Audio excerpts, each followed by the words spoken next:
Today we're going to be looking at this man.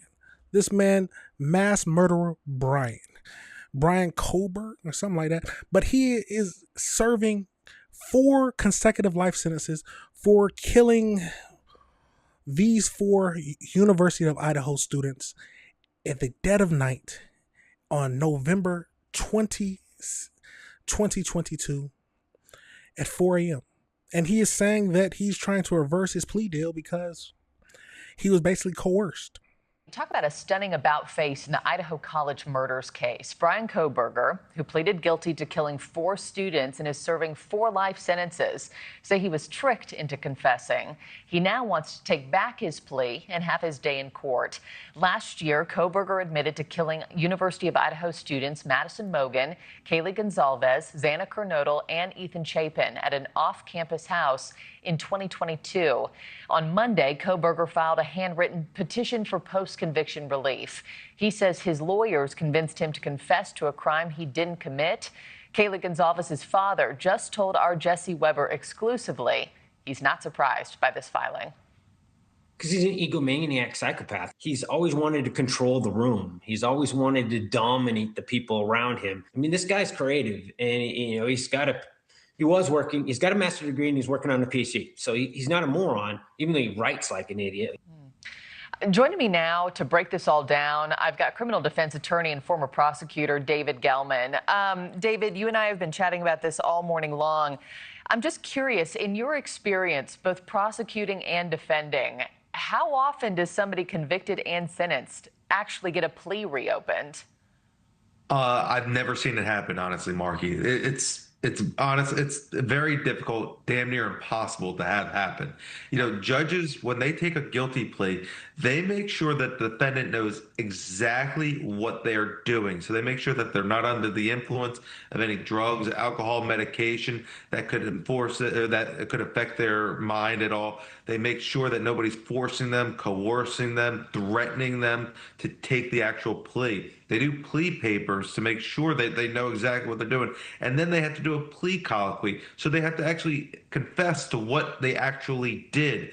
They make sure to make the record is exactly how it should be, so they don't have to deal with something like this, where you have a defendant coming back a year later because they have buyer's remorse, is what I like to call it. So it pretty much never happens. I've never seen it personally. Yeah, and Now, I highly doubt that he'll actually get approved for the reverse plea, but at the end of the day, they had a lot of evidence against him. And at this point, if he is truly a sociopath or a psychopath, how one of the fathers of the victims describe him, is he just doing this to make the family relive something or get a fear in the family so we can have one more, I don't know, thrill or however these people think? It's a crazy situation. Let's keep going though. Heard Kaylee Gonzalez's dad say he's an egomaniac. He's claiming this is all about ego. Do you agree with him? And if so, I'm guessing you weren't surprised by this filing yesterday. 1,000%. I totally agree with Kaylee's father on this one. Yeah, I mean, everything we're hearing about Bryan Kohberger, he is an egotistical psychopath, honestly. I mean, look, we know that he likes the spotlight. He wants to be in the actual entertainment, if you think about it. So, he probably realizes, look, this is probably my last shot. I think he realizes he has no shot at actually getting this appealed and getting an actual trial here because he gave up his right to do so. But he knows that at least people will be talking about him again, like you and I are doing right now. And that is his goal. So I do believe that the father is, spot on this one. Yeah, and you don't think that he cares. Now, let's back up a little second because they did just bring up some of the evidence that I was talking about. Got DNA on the knife, genetic genealogy match, Amazon records showing he bought the knife and the sheath. The car matches surveillance records, phone records, the roommate's description, previous internet posts. Yeah, he is truly just trying to make the family feel pain one more time. It sounds like he knows exactly what he's doing. He knows that it's going to get denied, but anything to make the family feel that he always has something over them, or he is still in control in some ways, because that's the main thing they want, is to show that they are in control of the situation. There are some deranged people and crazy people in this world. Let's keep going. Spot on this one. Yeah, and you don't think that he cares that this would re-expose him to the death penalty if this were to be actually taken up and reconsidered? He's smart enough to realize that it's not going to be overturned. He's not going to be able to take back his guilty plea. The trial judge, who is a judge who did the sentencing, did the plea, is the first judge who is actually going to have to, look at everything and make sure that there was no ineffective assistance of counsel. And I can guarantee you, the judge is going to find that there was absolutely no ineffective assistance of counsel. Then Bryan Kohberger could then appeal that to the Supreme Court of Idaho, but at the same time, they're going to find the exact same thing. So Kohberger is doing this for one thing and one thing only: attention. Thank you for watching. Subscribe. It's a crazy situation. Let's get over into the AI breakdown just to figure out more about his crime in general, because this is a man who deserves to be in prison. So as we know, we got Bryan Kohberger is currently serving 4 consecutive life sentences without parole after pleading guilty in July 2025 to November 2022 for a November 2022 stabbing death of 4 University of Idaho students. So he filed a self-represented handwritten petition to post-conviction relief in Idaho County District Court, seeking to withdraw his guilty plea and request a full retrial.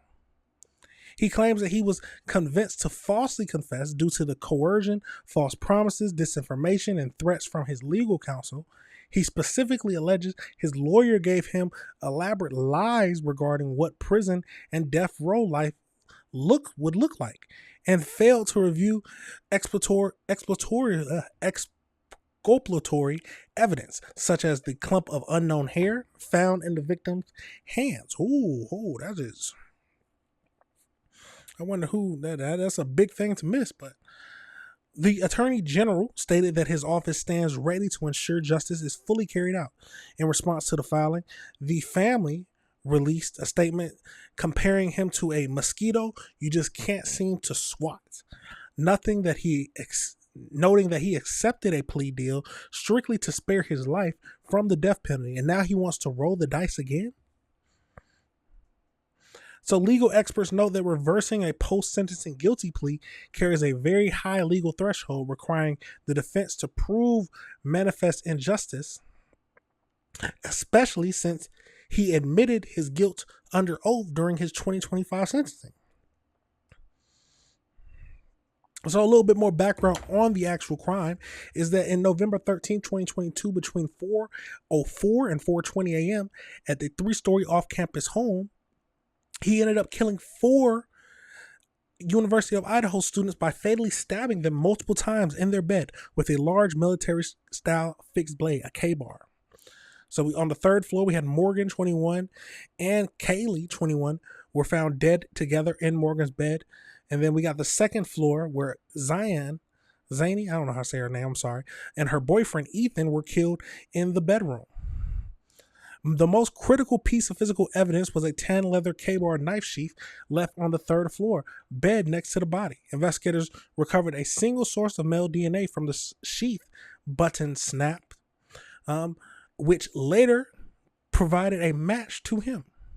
2 other roommates were inside the house during the attack but were physically unharmed. One surviving roommate, identified in court as DM, stated that she woke up around 4 a.m. hearing crying and heard a voice say, "There's someone here." When she opened the bedroom door, she locked eyes with a tall, masked man in black clothing with bushy eyebrows walking past her towards the back door. She froze in shock and locked herself in her room. Surveillance footage around the neighborhood tracked the white Hyundai circling the house 3 times. At around 3:29, the car was seen speeding away from the scene at approximately 4:20 a.m. He owned an identical car, which he aggressively cleaned after the crime. And then we got the cell phone tracking data he was in the immediate area of the victim's home at least at least 12 times in the months leading up to the attack. Almost entirely late at night or early in the mornings. On the night of the murder, his phone was intentionally turned off or set to airplane mode between 2:47 and 4:48 to mask his location. Yeah, I don't know if we can allow him to even think that he is going to get away with this. But at the end of the day, it sounds like that they know exactly who he is and know exactly that he's doing this just to try to remain or feel like he's in control. He knows he's not going to get the plea reversal, but he still wants to have some kind of attachment to the family. It's a crazy scene, y'all. Let me know your thoughts and let me know if you disagree with anything I said. It's a tragic situation.